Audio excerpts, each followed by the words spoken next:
back to my channel. Today we'll be doing 5 books that were worth the hype. So I wanted to do this video for quite a while, and I decided that I'm going to split this video into 2 parts. The 5 books that are worth the hype and the 5 books that don't worth the hype.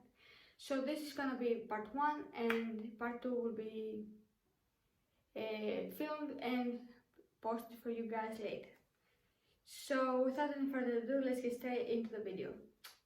The first book I want to talk about is one that I read very recently and I absolutely loved, and that is Birthday Girl by Penelope Douglas. This was my first book by her, and I have to say I'm not disappointed. Many people weren't fan of this book because of the age gap, but usually I don't go for that type of subgenre, but I absolutely adore this one. The relationship between Jordan and Pike was incredible. So yeah, I'm gonna give you like a synopsis and then I'm gonna go more depth.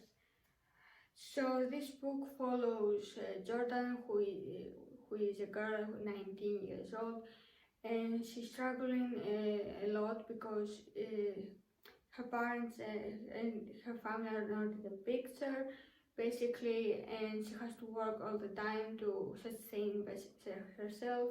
She has a boyfriend named Cole, but he isn't much help. He always likes to party and he isn't very responsible, and he's basically a teenager, but Jordan, she had to grow up too fast.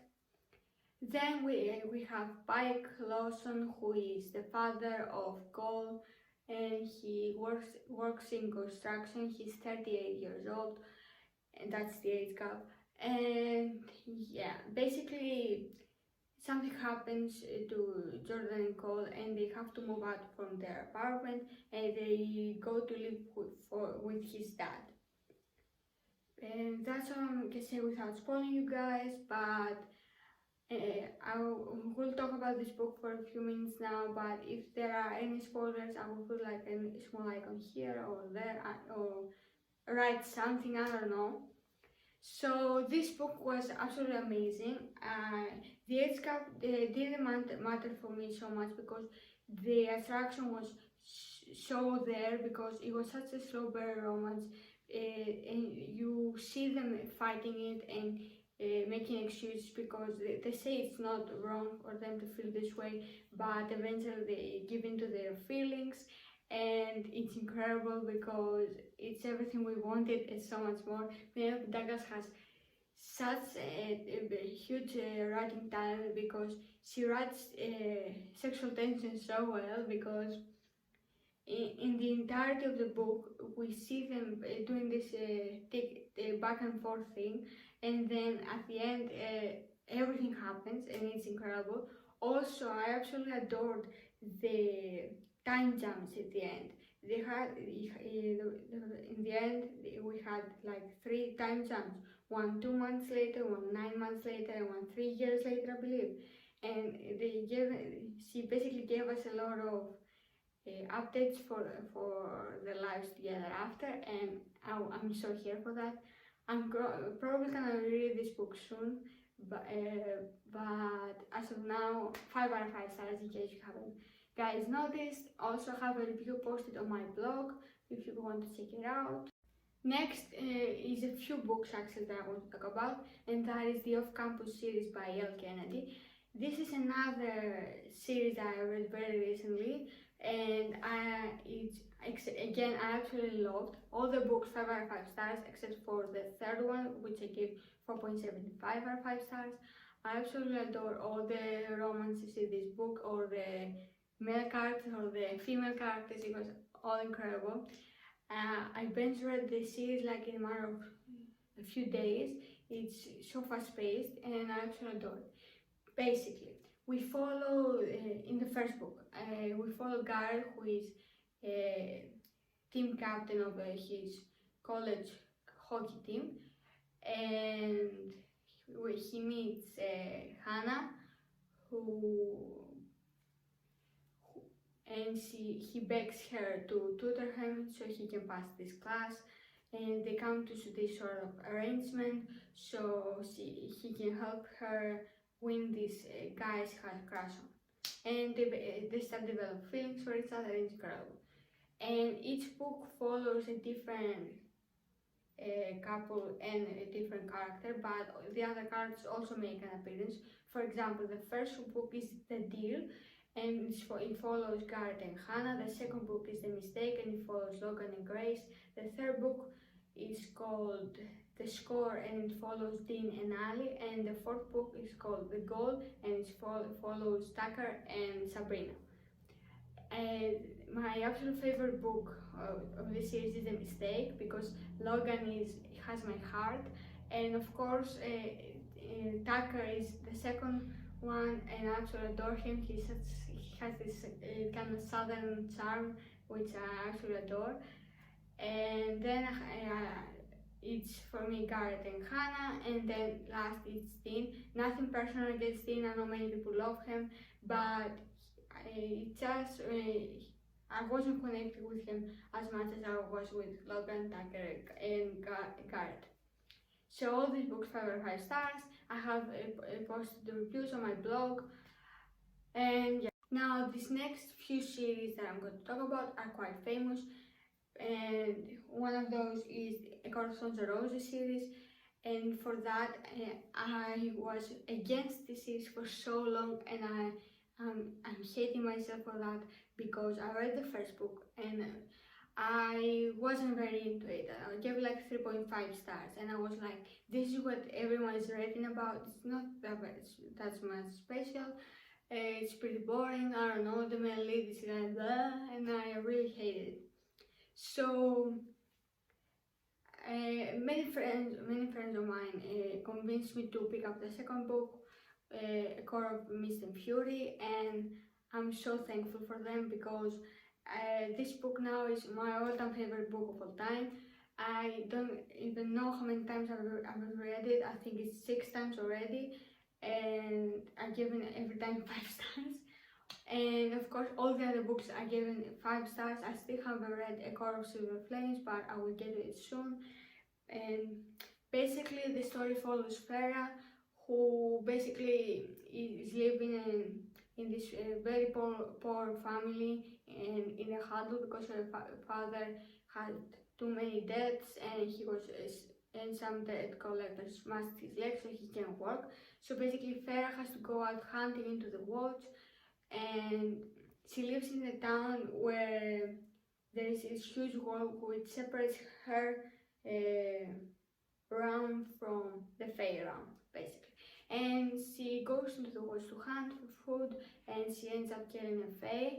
And then this monster basically shows up at her door and takes her to his castle to live with him forever, because it's a Beauty and the Beast retelling.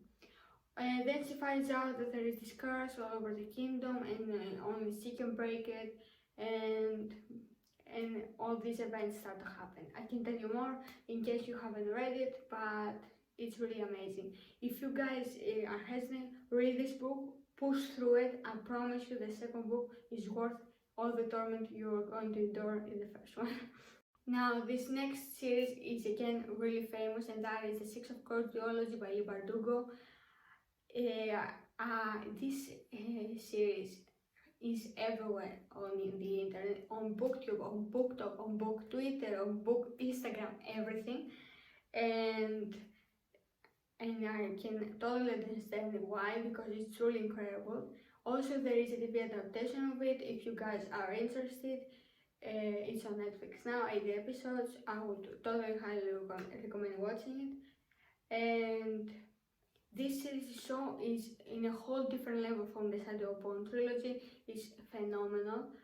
So this story follows a band of crows, a gang basically, with Kaz, Jasper, Wyland, Nina, Ines, and Matthias. I'm not sure if I'm forgetting anyone. I'm sorry, because it's been a while since I read this book. And we see some snippets of their past also, but we basically follow them into this heist into the ice court, and they need to rescue these scientists and get like a lot of money for him. So I know it sounds weird, but this book totally worth it. This series is incredible. Also, Lee Bardugo announced that there is going to be a third book, but we have no idea when. Keep in mind that. And in case you haven't noticed, I gave this series 5 out of 5 stars. Now, the last series I want to talk about is one that I finished very recently, and that is the Dark Artificers series by Cassandra Clare. This series has been everywhere ever since Cassandra Clare released Lady Midnight, the first book in the series, and I was really behind in the Shadowhunter Chronicles, so I couldn't really express my feelings on that story. But now that I have finally reached this point on the Shadowhunter Chronicles, that I finally read them, I actually adore the series. It's one of my favorites. I think it's my absolute favorite series because I love this book so much. At first I was struggling a bit because these books are quite a lot. They're like 600 700 pages, not to mention the final book, which is like 900 pages long. I mean, come on, casually 10 Trikelas.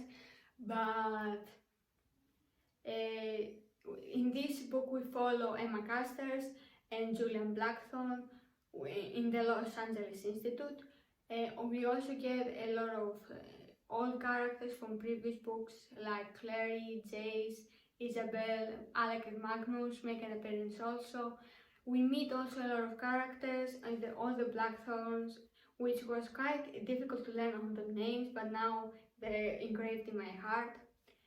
Also, we have like a threesome couple in this book. I'm not sure if I'm saying it correctly because it was my first time ever reading like this. I'm not sure it's my thing though, but I still really enjoy the series. It was super action-packed and I also adore it. Also, we have this mystery subplot going on with a lot of magic and necromancy going on, and I absolutely adore. But the thing that really stressed me out was the parabatai curse between Emma and Julian, but it was super interesting because in the past, in the Shadowhunter Chronicles, it was mentioned that parabatai can fall in love with the other parabatai, but they really didn't specify why or what will happen, and I really enjoyed exploring this topic in this series, and I think it's really worth a read, even though it's quite a lot. All the books I gave in 5 out of 5 stars. Be careful, the second book will break you.